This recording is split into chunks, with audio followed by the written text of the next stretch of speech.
Good. Okay.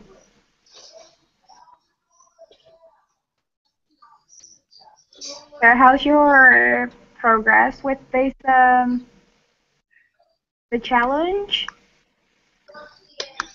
Good, good. Um, All right. I'm a little bit sick at the moment, so I didn't study today. All I've got a little right. bit of a cold. Are you a beginner or an intermediate level? Uh, Beginner level. Right. So it's Yeah, saying hi, numbers, and yeah, yeah. I don't even know the numbers asking properly yet. people's origin. Yeah. I learned German 10 years ago, but I can only remember meine Uhr ist kaputt. I don't know what that means. That means my watch is broken. Okay. What nationality are you originally? I'm Indonesian, Indonesian. Okay. and you My are? mum is uh my mum is Malaysian, but I was born in Australia. And where do you live currently? Australia. Whereabouts? Melbourne. Oh, Melbourne. Right. Hmm.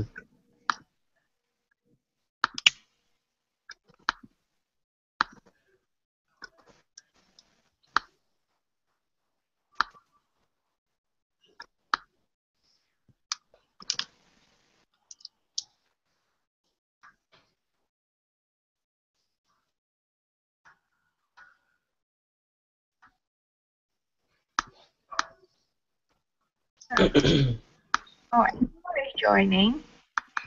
Good day, all. Oh, hello. Hello.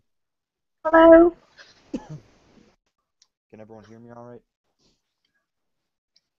Benson's having a bit of trouble connecting. I see. Hmm. Yes.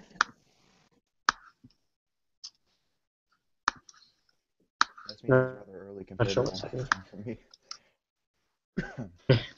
I just woke up before I came here. Fair And enough. I'm like, oh dear, this is starting. I was lucky this is my day Yes. off from work, so I was able to get onto this one. Right. What language are you learning? I'm doing Arabic Arabic. with that's the 8th A1 challenge though. Okay. Now that the ninth one has started, I know. Hmm. That's the one that I'm in. Very good. I feel like my nose is all blocked up. My mother left the window open last night. A giraffe left me all congested. I wasn't even able to. I am in a WhatsApp group with um, Italian learners, and I was trying to use the voice feature, and I just couldn't. I couldn't speak properly. Yeah. I was like, well, maybe it's just because I woke up, but I don't know. Hmm. How do you learn Arabic? Do you have to learn the alphabets first? Um, Arabic, yeah, you have to learn the alphabet. Not like the problem is that I don't necessarily memorize the alphabet in every single language, which I guess I should, but I don't. I just learn how to actually say stuff and like write. Like I can't rattle off the alphabet like a pro, but even in like Spanish or Italian, which are well, Italian's my best language. I can't say the alphabet properly in that language. Um, Arabic is like an alphabet, just like a normal, maybe Western language compared. I mean, normal that is closer to English. Um, like Russian and a lot of other languages, not like Chinese, for example. And Hmm. um, Arabic is different in its writing because you have to um, know how to connect the letters. They're written a little bit differently depending on Yeah. how they are in the sentence. Yeah, So I taught myself to read Arabic, but it's very slow. yeah, It takes ages. Same yeah, with it's kind of Russian. you have to get into a kind of feel for it. Russian I Yeah. had an easier time with. I feel Arabic is much harder, Mm. in my opinion. Um,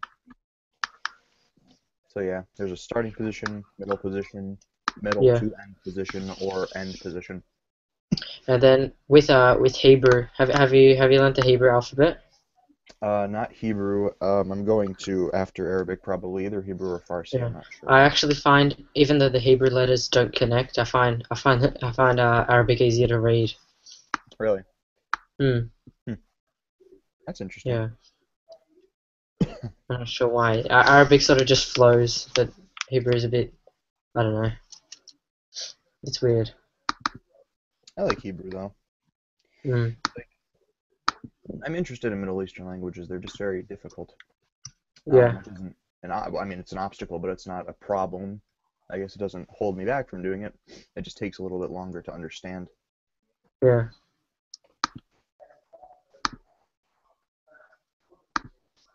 Benson has 3 pictures of himself at the bottom there. Yeah, that happened at the last one as well. I'm like, why are there two of him? There were two of him in the last one. Now there are three of him. They seem to be multiplying. It says he has his microphone turned off. Is Maybe you could try that. there a text chat here somewhere? I don't know how to access it. Oh dear. Um, I brought Benson for I know, me. I know there's a It text chat. looks How, like how do you access it? your mic There it is. is muted.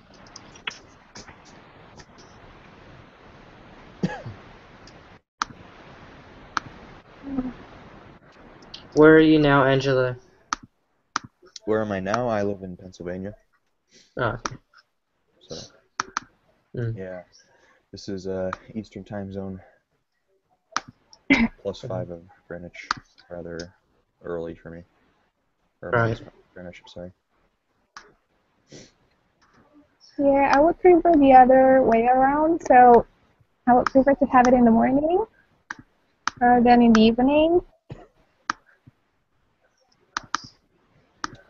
For me, it was like I don't know. I think it was the evening. The first one that I went to. That was the second one. This is the third, I believe, right? Um, yeah, this one's much earlier than the last. I wasn't able to attend the first, I believe.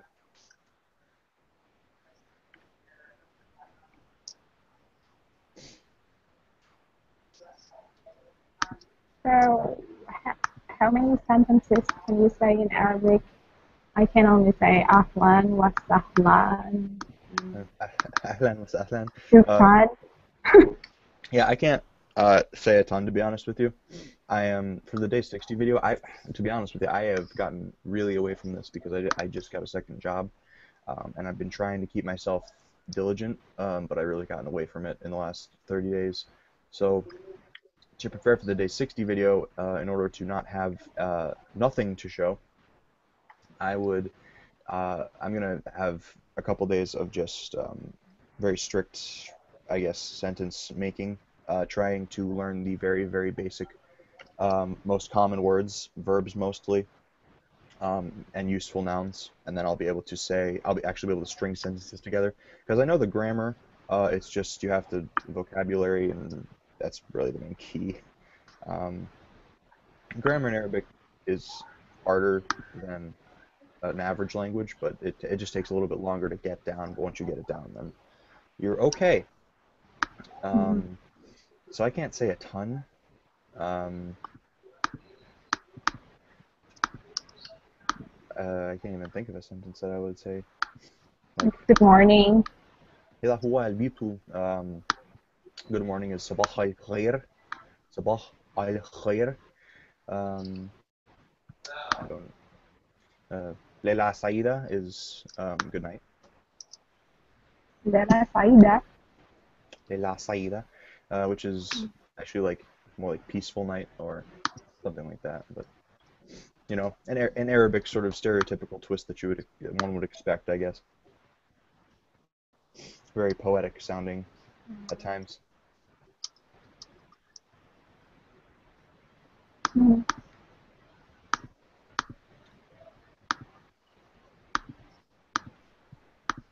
Arabic is quite popular in my place.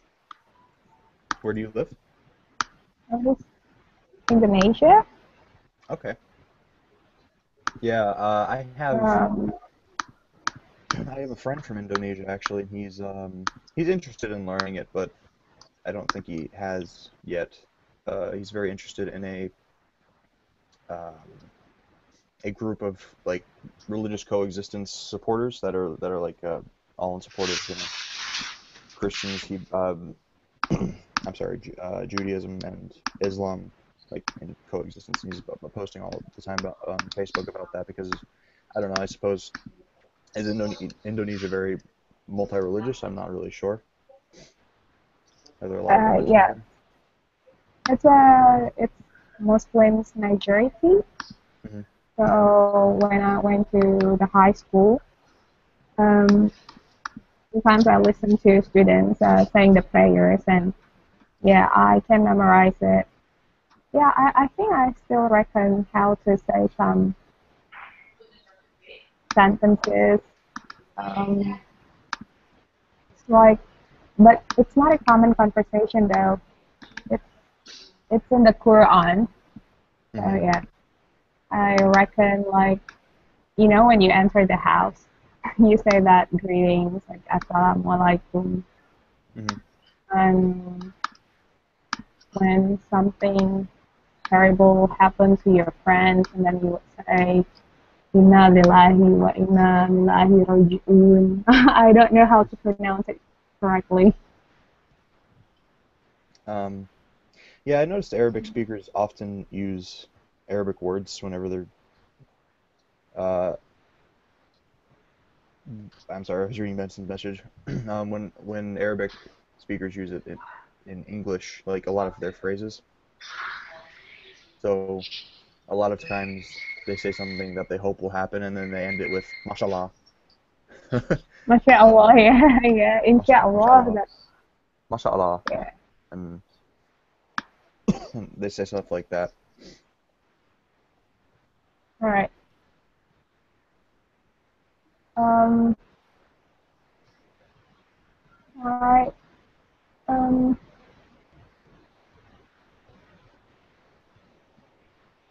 so how's your German things going, Jay? Good. Wunderbar, like that. Sorry. Wunderbar. Yeah, wunderbar. Yeah, Wunderbar. Wunderbar. yeah. I would actually. Mm. I should show you. I have a German for Dummies here, which I was I was planning to do it as a side thing over the summer, though Arabic took up quite a bit of time in comparison. What Um, languages do you speak? I speak English, Italian, Spanish, Russian, and Mandarin Chinese, and I'm studying Arabic. Ooh, Not Chinese, that's bad. hard. Yeah, my Chinese is like an intermediate level. I'm still practicing it. It's not as good as my others, but it's not bad. Like I could get myself around China if I needed to, but I still want to improve it. I'm focusing on Russian right now because Russian is my second best foreign language behind Italian, um, in which I speak Italian at I would say fluent level, and then Russian at a sort of not necessarily fluent because I don't know enough vocabulary, but if I knew enough vocabulary, I would be fluent. Um, and so I'm taking a fourth year Russian course. I tested into a fourth year Russian course at my university, and so I'm focusing on really, really getting down the vocabulary so I could succeed in that course. And then after that, I plan to do a lot of hard Mandarin improving, I'd say, for the next 2 years of college. And then by that time, I'm going to do Arabic in the background as well, and probably going to take Arabic my last year of college, see if I could take like a fourth year Arabic course. I'm not sure. That was my plan though. I really need to get those three down because I want to be an interpreter for my government, which would, and those are the three to learn in today's foreign affairs state. All right, So so yeah, but how would I'm sorry. no, continue. I completely forgot what I was going to say, to be honest with you. You can go ahead. Uh, so right now when I'm learning, I'm just trying to repeat what the Windows Media Player says. But how would I know if my pronunciation is right or wrong? Because I can consider it close, but probably the native speakers wouldn't understand. So when you are learning Chinese, who would make sure that your pronunciation is correct, right? Because it's the words will be different if you say with different intonations, right? That's correct. Well, I did Chinese for the last challenge, Mhm. A1C5, and what I did was just speak to people, and if they understand you, they'll speak back to you, and if you said the pronunciation wrong, then well, they won't understand you, and they'll say oh, can you repeat yourself or whatever. So I think if you just practice and then you start speaking with people, um, if they start speaking back to you, then you got your pronunciation down. Yeah. For the most part, I mean, if you ever want to improve your pronunciation in any language, you just listen to native speakers. Um, if you're a low level in the language, use elementary resources that you could probably find on YouTube. For higher level stuff, not so much material exists for free, at least. So what I do is I just practice with native speakers that I meet in a slew of places. Usually I use HelloTalk. That's how I meet most of the native speakers that I know. I have a couple WhatsApp friends. I have a lot of WhatsApp groups that I practice in. Chinese is actually just created maybe 2 days ago, so hopefully I'll be able to practice in there. Um, I don't know, use audio resources. Even if you're not an auditory learner, I guess mimicking is the only way you could really, really improve yourself in any language, I suppose. I don't think you can just get it and perfectly without listening to a native speaker one time. That doesn't really make sense to me. That's not what I've done. I've always done but what I've been saying. Um, I mean, I have a app that it reads the pinyin of every possible Chinese word combination. You just select the one and it says it in any tone that you want, or any tone that exists, I should say, in that specific word. Um, so that really helps because the pinyin in Chinese is rather not similar. Well, it's I mean it's similar, yeah, sure, but it's not exactly the same as how an English speaker native would expect it to be. Certain combinations of uh, I guess, letters between vowels and consonants can create different word sounds that you wouldn't expect it to be pronounced. So it's kind of just a memorization game there. But once you have it down and it's like learned by heart, I guess, it's better.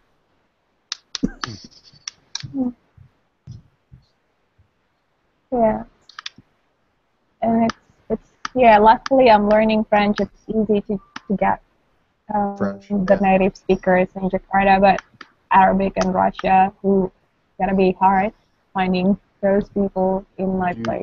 how do you find native speakers? Oh, in your own country, did you say? Yeah, Do you find them in your okay? Yeah, well, I would use the finding the internet but to be Russians, honest. I would use the internet. Um, right? I live in a very small town, not like a super small town, but a small town comparatively, and we are Hmm. as monocultural as you could ever think possible.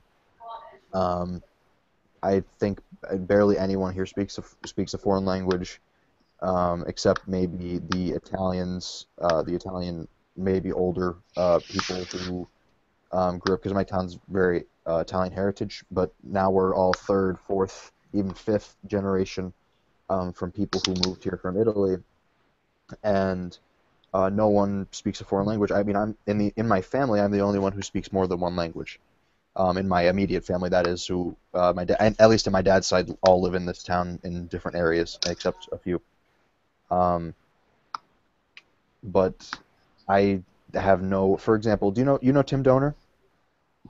Yeah, In Uh, donor. I'm I sorry. do. I do.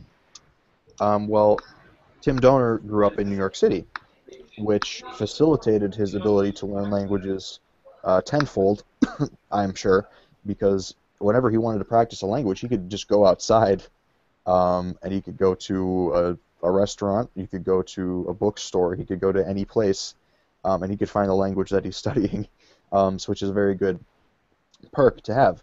I didn't have that, so I had to resort to the internet, which still yielded good results.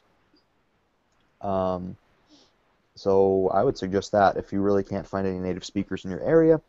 I mean, Skype, iPhone apps if you have an iPhone, those are all good resources. Mm.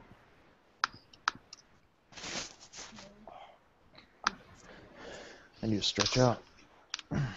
And how long have you been learning languages for? I started at the beginning of my high school career, which I just graduated from high school in June. So, actually, since Christmas of my freshman year. So that's almost 3.5 years. It'll be 4 in December. It'll be 4 in December. Right. Yeah, that was when I remember. I usually explain this to everyone, so I'm sorry for uh, this. um, I back in my freshman year, I took Latin, and I'm really interested. I got really interested in it because I did really well in it.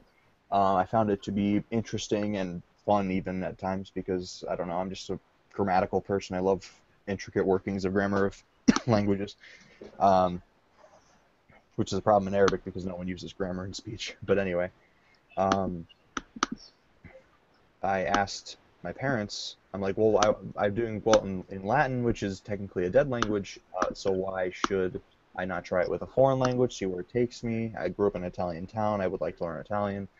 So I asked my parents, I'm like, the only thing I want for Christmas this year is this Russian book and this Italian book. I picked it out on Amazon.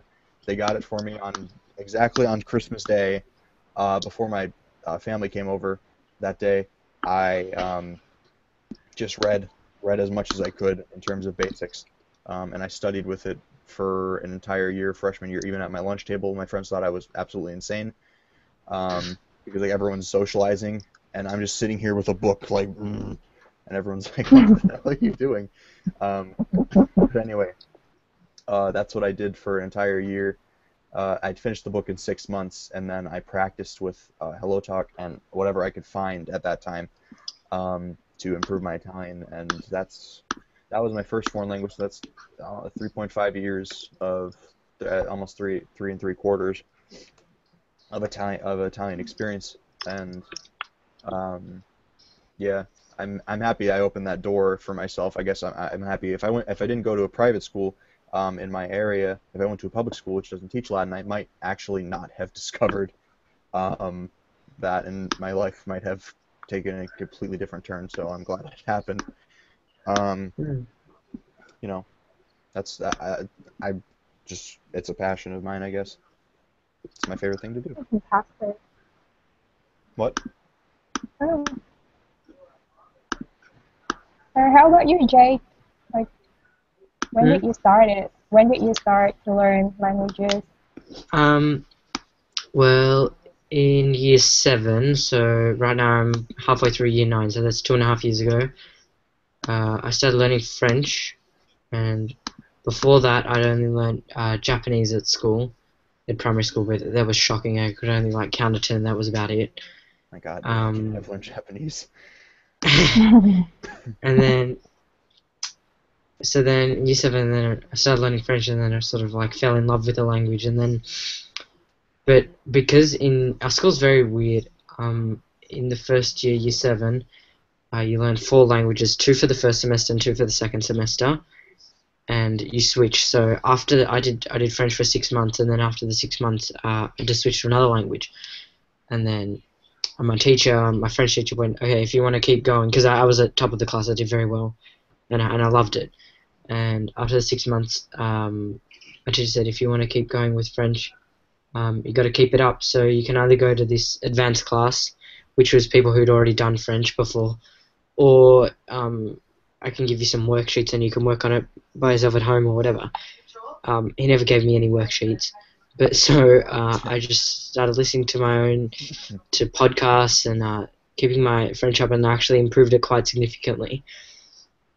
And then from there, I thought, oh yeah, and I'm actually not bad at teaching myself languages. And then so I went from French, I went to Spanish. My Spanish isn't that good, but my French is pretty good. Then after Spanish, Chinese, which was in the last challenge, and now German. That's And good. I've dabbled in a few other stuff, but that's all very basic. I'm planning after German. I'm planning to do Russian. Oh, Yeah, that's a good. That's a yeah. pretty good track. I don't know. Um, it's always good to make sure you have a base before you continue in another language, because sometimes I found that I try Yeah, to study two languages at the same time and it just ends up yeah. with I making tried, I busy tried studying. doing Italian after I'd only learned Spanish for about 2 months, and then No, that's not a after good about a week idea. of after about a week of studying, I realized this is just stuffing up my Spanish now, and I Yeah, had to stop pretty quickly. yeah. You really have to have a good base in the language before you move on to another one if you want to Yeah. be good at both of them. Really Mm. have to like I finish a complete textbook and I make sure that I can speak at least at a basic conversational level on my own without help before I move on. Because Mm. yeah, that's a very very Excellent. bad slope to go down. I've tried it Yeah. and it didn't work out too well for me. Um, Yeah. I don't know, because when you get a base in a language, you start to think like a native, and that is your. I mean, at least for me, that's the entire goal is to be able to get to a level where natives know the language. And Yeah. to do that, you have to be able to think like a native, which is you, let's say like you have your brain here, right? This is your brain. And you got here's Italian, here's Spanish, here's French, and they're all similar languages because they're Romance languages. And you have to, if you don't get a good base in them, they're going to start mixing together like this, and then Yeah. you're going to have a big jumbled up mess True. of French, Spanish, French The Italian. the So funny thing was though for me, after I'd learned French and then I started learning Spanish, I didn't get them confused once. I've never gotten them confused once, and I think that's because I think of French and Spanish as having very different personalities, if you know what I mean. yeah, Like French is like sort of, I don't know, is completely different to Spanish, and then I could never imagine mixing them up. yeah. It's like so instead of it. So if you don't want it to like mix up in your brain, a lot of people are, well, at least I would think most language learners find that it's very good to have a wall there. And whatever that wall is could be many things, and one of those things that it could be is a person as like a personality sort of. So you feel Mm. like like a lot. This is a common knowledge, I guess, for language learners. But when you speak a different language, it's like you are expressing yourself different. A lot of people say your personality changes. I don't like to say your personality changes. I just say the way you express your personality changes. Um, Yeah. so you might have a side of yourself that you don't usually use to express yourself, but now you're using it because of the language. I don't know. It brings out in Italian. It brings out a very more social side of me. Um, Mm. for example, when I'm in Italy, maybe it's just because I love speaking it so much, but uh, you have those walls, and then they don't get mixed. I don't know. That's Um, Yeah. well, when I learn French so intense, mhm. it really disturbs my English. The way I write, it's my English is broken. Mhm. I start to write address with one D instead of double D. But yeah, because those languages are similar. But I did learn Japanese as well. But well, of course, I didn't get Japanese and French mixed up. But yeah, true. Like you said, the personality of British, English people, and French are quite different. I remember when I visited France, uh, we really talked to strangers. So we did discuss about this. If you know the big cemetery of the World War soldiers in Mhm. Normandy. Mhm. So I talked to my friends in English, and then probably because the things that I said is wrong, so these French people interrupt me and in a good way, and they say, "Oh, that is not the story of that if you know the movie of Saving Private Ryan. Yeah. So Yeah. yeah, I talk about that movie, and those people interrupt me and saying that that actually didn't happen that way. So they try to explain it in English. So yeah, I can see that French people are so open, but it will not happen when I went to England. In England, people are quite how do you say? Well, they don't interact with Introverted? strangers. Introverted maybe? Kind of, yeah. I don't know. Yeah, well, if yeah, I've never been there. yeah, it's just different, even though it's so close, and the language is probably quite similar. Yeah, Hmm. but you're right.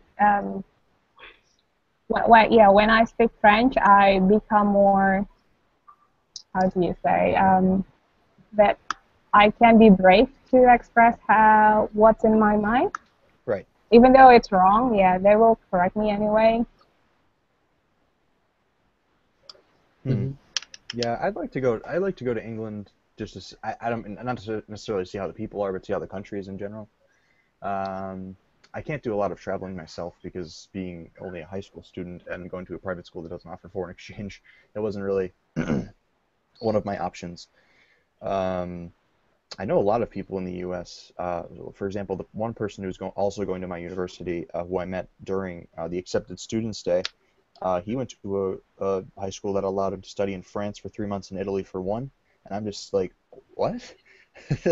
It just seems crazy almost that a secondary school like that would actually allow that. I wish I had that.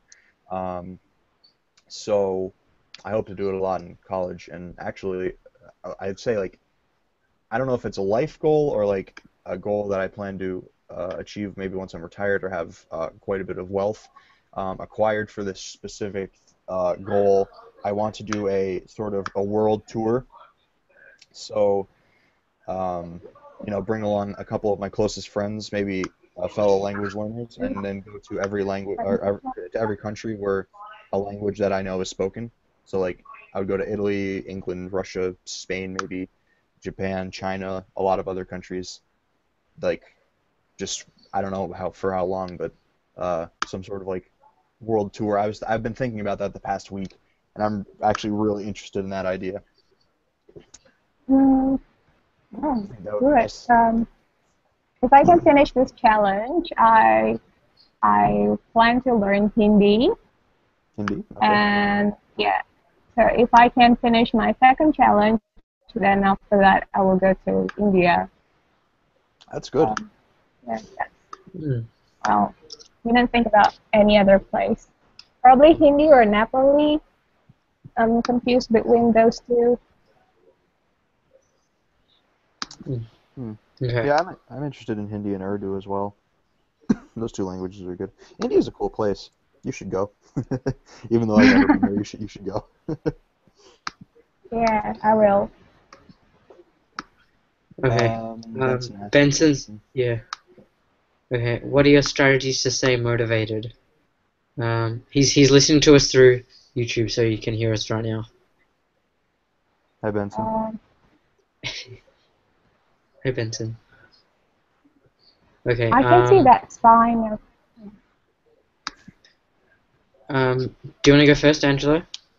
Sure, I can go first. I was gonna volunteer you because I've been talking quite a bit, but to stay motivated, I typically go back to if I start and I find that a couple months in I'm starting to get low and on motivation, be like, this is really trudging on. This is hard. I keep getting corrected when I'm trying to speak. It's really, especially that specifically, if you get corrected a bunch, like every single message you send when you're speaking a foreign language Yeah. is a really confidence killer. I've had that. I've had Um, that a few times. yeah, it's really, really bad. If I give a word of advice, find someone who won't correct every single message you send, but will do it if it's big or like maybe they'll explain something to you. But to get conversation across, I don't think it's necessary to correct every single message. But anyway, um, because that's a confidence killer, and you just get low on morale sometimes. I go back to the original reason why I started it. So I have to get myself out of the now and into the bigger picture. Um, so I think even with Chinese it was like that. I was thinking at times like I can't get into the way that Chinese people think in general. It's just so much different from a Western worldview, and that's I mean it's reflected in the way that they speak. You really have to understand how Chinese word structure works in order to grasp it fully like a native, I suppose, which haven't necessarily 100% done, but I'm getting there. And because of that progress, that motivates me. So if I'm not getting results that I want and I'm losing motivation, typically I have to go back to why I'm doing it. So I mean, each language was a different motivation. Some is for work, some are for genuine interest. So like Italian and Russian. Italian is genuine interest. Russian is a little bit overlap. It's good for a job, but I'm also very, very interested in it. Chinese, it was for a future career, maybe, but I'm also very interested in it now that I started learning and I actually really like the language. It's a very good language. If you measure languages based on good or bad, I don't know.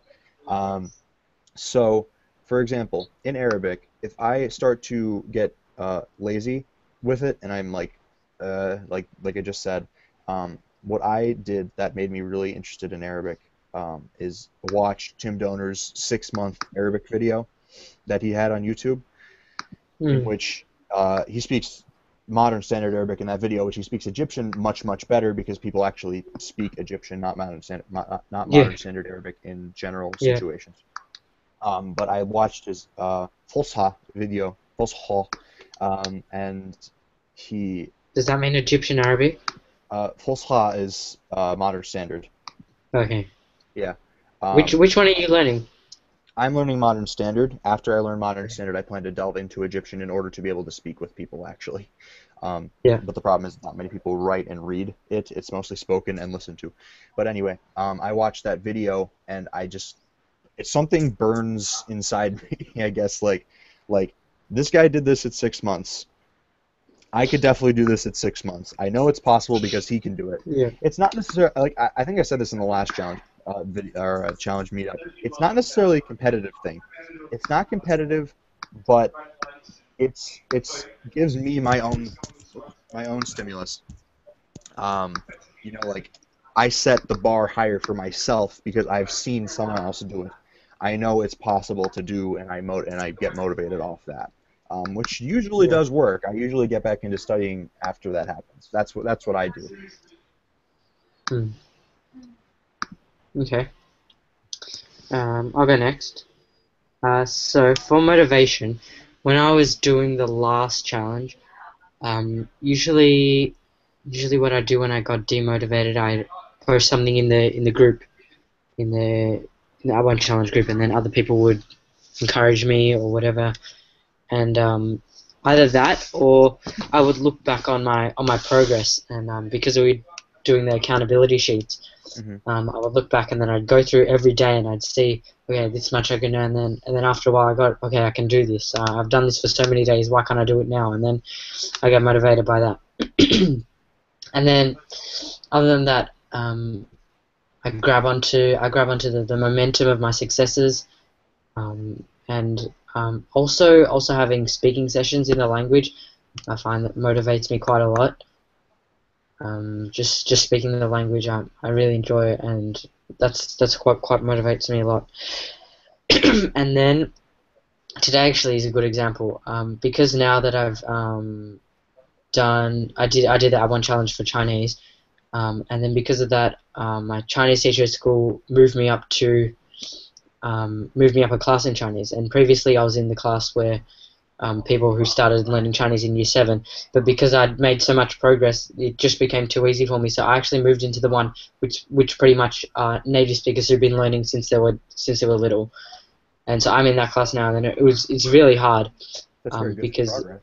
yeah, um, because the people speak just so well, and we had to write an essay, and then I did really badly in it because of course I'm not trained for That's essay that's writing quite when I was that's doing the quite challenge. hard. Yeah, Yeah.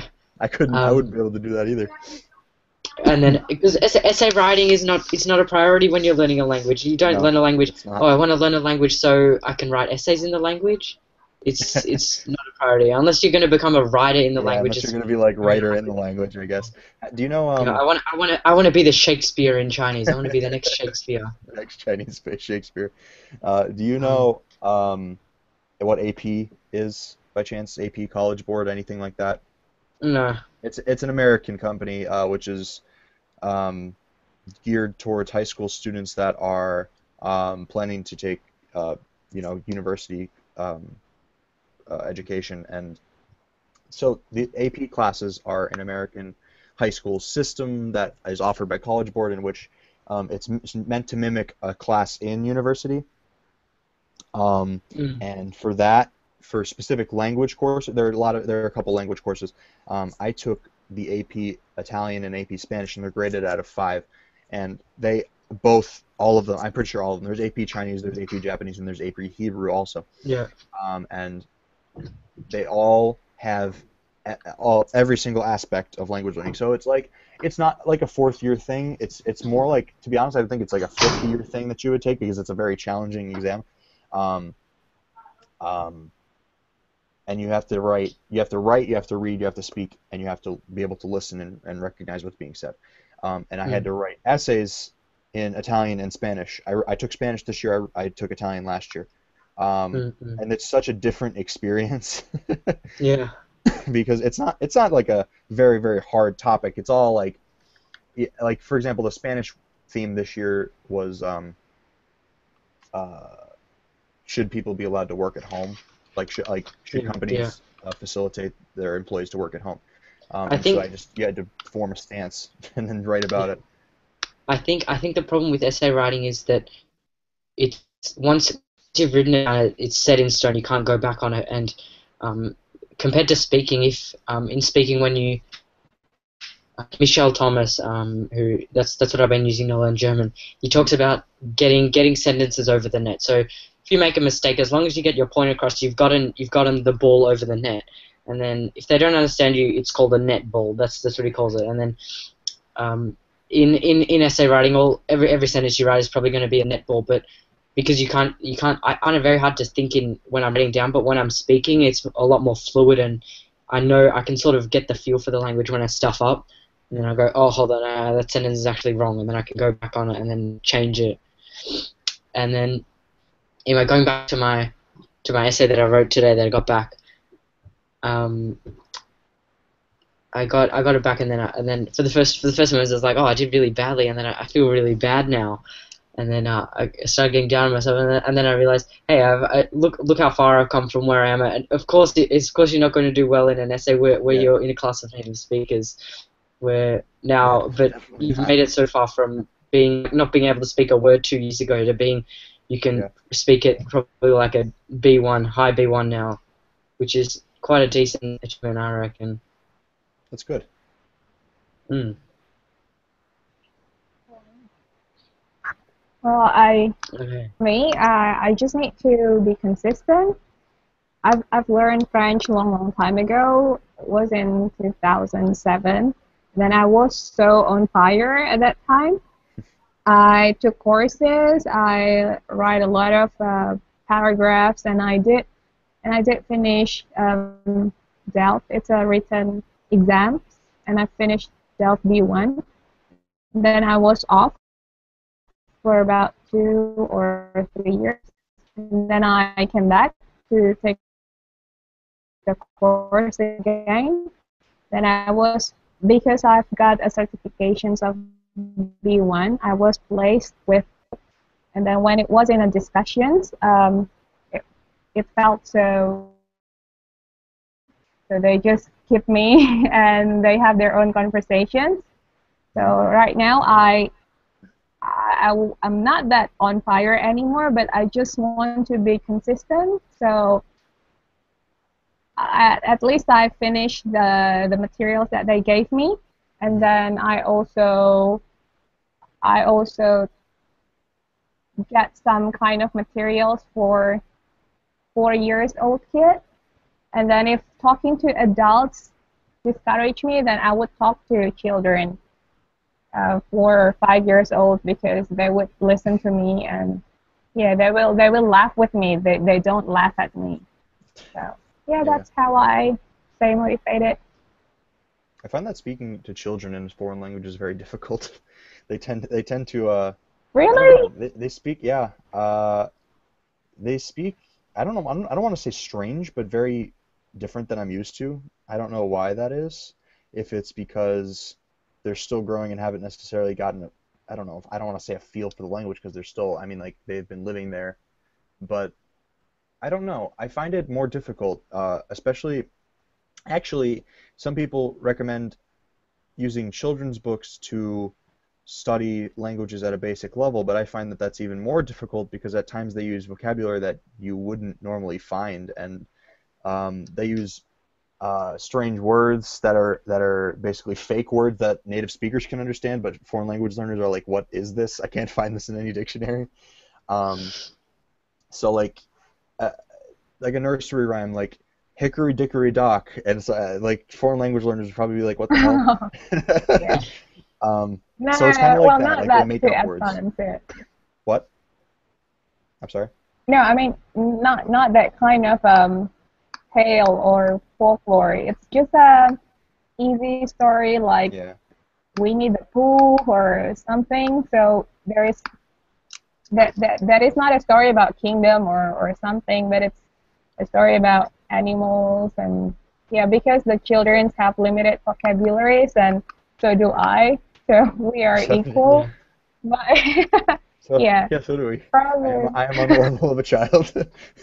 I found when I went to Beijing earlier this year, um, that I was ordering in Chinese after you decode the menu, and then I looked up all the words with the pinyin on the dictionary, and then I put it into my phone, and then I got my phone here with all the pinyin words, and I was just pronouncing it to the waiter, um, and I found the Chinese kids, even though like normal Chinese speakers, were pretty surprised when I started speaking Chinese because I don't see many foreigners speaking Chinese. Mhm. The children were extremely surprised, like 你会说中文 ah. And they started going crazy, and then it's actually quite a nice conversation starter because then from there you can get into your introductions and say, oh yeah, I'm from Australia or whatever, and then I quite enjoyed it. It was lots of fun.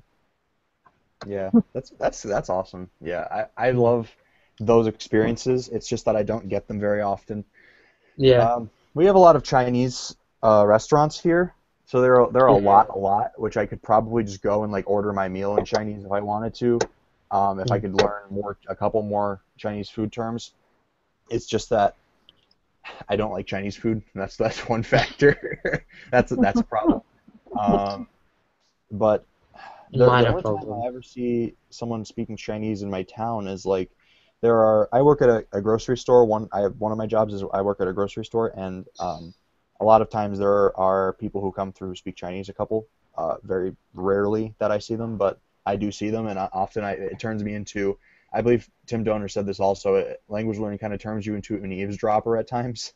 Um, Yeah. so I Oh, basically I just had I had it so much when yeah I was in Beijing. You walk down the street and then you sort of tune into all the conversations as you walk past, and then you hear people arguing, and then you hear people like yeah talking about you, and then also you get the calls of 老外 foreigner, yeah. speaking out there, they're like ah 老外 and they're speaking secretly, and then it's And you understand.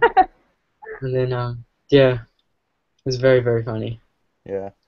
It's it just makes me like turn into this like it makes me feel so freaking creepy because I actually like follow them around the store listening to what they're saying and it just because I really want to actually like try to understand like what they're talking about Yeah, because yeah. sometimes they're on the phone, sometimes they're with another person speaking like and most of the time they're just saying like stupid stuff like how much does this cucumber cost like just stupid stuff um but yeah, that's the only time, honestly. Other times it's Spanish. There are a lot of Spanish speakers in my area, not necessarily my town, but in my area. Mm. Um, but Chinese is very scarce, though I like Chinese more than I do Spanish. But um, the only place I can find it is in a Chinese restaurant, and I don't like Chinese food. That's my problem. Which is why I'm going to college in DC because it's similar to New York where I could find pretty much any culture I want. Um, because there's a lot of people from the Middle East and North Africa, and then there's also there's a lot of people from Spain, as well as England and most of Europe, uh, people from France, Germany, etc. I don't think there are many Italians, unfortunately, but there are a lot of Russians, definitely a lot of Russians who are going. So yeah, I'm excited to go for the next 4 years because it'll be, I'll be actually a couple blocks away from the White House, um, and also embassies. Actually, I don't know if you know this, in the U.S. on Halloween, if you're in D.C., you can go to each embassy and they give you like their cultural candies and sweets and such. Wow, nice. Yeah, I'm excited for that actually. I'm actually looking forward to doing that. It's like, wait, is it trick or treating for like 10-year-olds? Nope, nope, I'm going. Yeah, the Yeah, Arabic sweets are nice. yeah. I haven't had the pleasure of trying them, but I hope to get a little more multicultural palate, I guess, on that day. Um, yeah, I'd say so. Right. Okay. Well, Okay. that's the time for today. 9:45 Yeah, now. it's 7 p.m. already. Must be 11 at your time, right? In Melbourne. 9:45 for Seven me. Very 7:45 right. here. Okay, Okay. guys. I Yeah, hope I'm Um. probably gonna you go back to sleep. have a nice day. Good night to you in Alrighty. Melbourne. Yeah. Thank Okay. you. Very nice to meet Okay, you. talk to you later. Okay. Bye. Have Okay, a good day. bye.